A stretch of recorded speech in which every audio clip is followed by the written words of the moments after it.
សូមជំរាបពរដល់ញាតិញោមជាពុទ្ធបរិស័ទនិងពុកម៉ែបងប្អូនទាំងឡាយផងនេះគឺជាទិដ្ឋភាពវីដេអូដែលនៅលើខ្នងភ្នំសំពៅ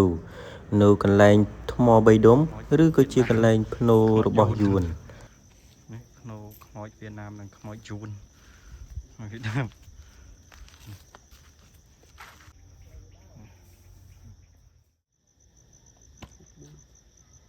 នោះក៏ឡបាយបាយ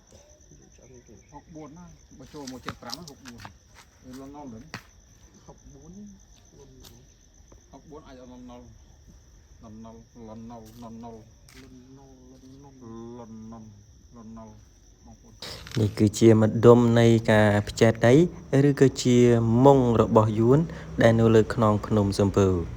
សូមពុកម៉ែបងប្អូនទស្សនាវីដេអូនេះគឺជាភ្នូររបស់យួន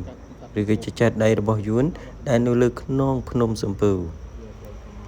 ទេសភាពដ៏ស្រស់ស្អាតមួយដែរនៅលើខ្នងភ្នំសំពៅនេះស្ងាត់នៅលើនេះគឺព្រៃ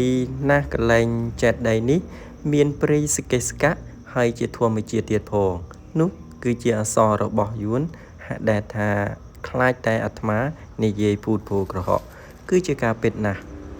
ហើយសូមពុកម៉ែបងប្អូនទស្សនាមើលមកជុំវិញនេះមានបន្លែនេះដោះយ៉ាងល្អទៀតច្រើនណាស់នៅក្បែរភ្នូរខ្មោចយួនហើយដែលឃើញតាម YouTube ល្បីណាស់គេហូបមិនលក់កើតសូមនាំអារម្មណ៍ពុកម៉ែបងប្អូនទៅទស្សនាព្រះពុទ្ធដែលគេឆ្លាក់នៅនេះគឺដល់ហើយដែលឆ្លាក់នៅជើងភ្នំសំពៅស្អាតដ៏ស្រស់ស្អាតមានទាំងរូងទៅជាវ